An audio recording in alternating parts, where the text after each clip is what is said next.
Hello बच्चों, let's read the question first. The question says which statement is wrong for viruses. तो हमसे यहाँ पर पूछा गया है रॉन्ग स्टेटमेंट बताना है हमें वायरसेस के रिगार्डिंग। तो अब अगर हम वायरसेस की बात करें बच्चों, तो वायरस कैसे हैं आपके, ना तो वो लिविंग है ना तो वो नॉन लिविंग है। It is a connecting link between living, क्या है, कनेक्टिंग लिंक है between living, connecting link between living and non living.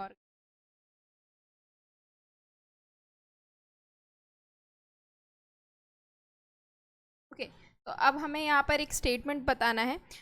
Statements दिए हुए हैं जिसमें से हमें जो रॉन्ग स्टेटमेंट है वो बताना है। पहला स्टेटमेंट हमें दिया हुआ है, they have ability to synthesise nucleic acid and proteins inside the host cell.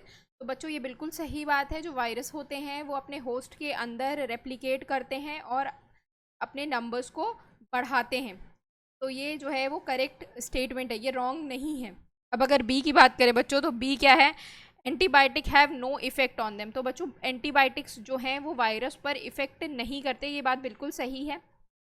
We can not treat viruses by antibiotics. तो उसके बाद हमारे पास सी स्टेटमेंट जो है, ऑल आर पैरासाइट। तो बच्चों बिल्कुल सही बात है, they all are dependent on the host. ये होस्ट पे डिपेंड करते हैं अपनी रेप्लिकेशन के लिए, अपनी लाइफ साइकिल के लिए, सारी चीज़ों के लिए इन्हें होस्ट चाहिए होता है। तो सारे के सारे कैसे हैं, ये पैरासाइट हैं। अगर डी की बात करें बच्चों, तो डी जो है वो वहाँ पर लिखा हुआ है all of them have helical symmetry. तो बच्चों हेलिकल सिमेट्री नहीं होती है वायरसेस में। वायरसेस की बात करें, सब में हेलिकल सिमेट्री नहीं होती है। हेलिकल सिमेट्री आपकी किस में देखने को मिलेगी, टीएमवी में आपको देखने को मिलेगी हेलिकल सिमेट्री, यानी कि टबैको मोजाइक वायरस में देखने को मिलेगी। तो करेक्ट आंसर आपका क्या हो जाएगा, करेक्ट आंसर आपका हो जाएगा ऑप्शन नंबर डी, क्योंकि ऑप्शन नंबर डी आपका गलत है। तो करेक्ट आंसर है आपका ऑप्शन नंबर डी। होप आप लोगों को ये सोल्यूशन समझ में आया हो बच्चों। Thank you, all the best.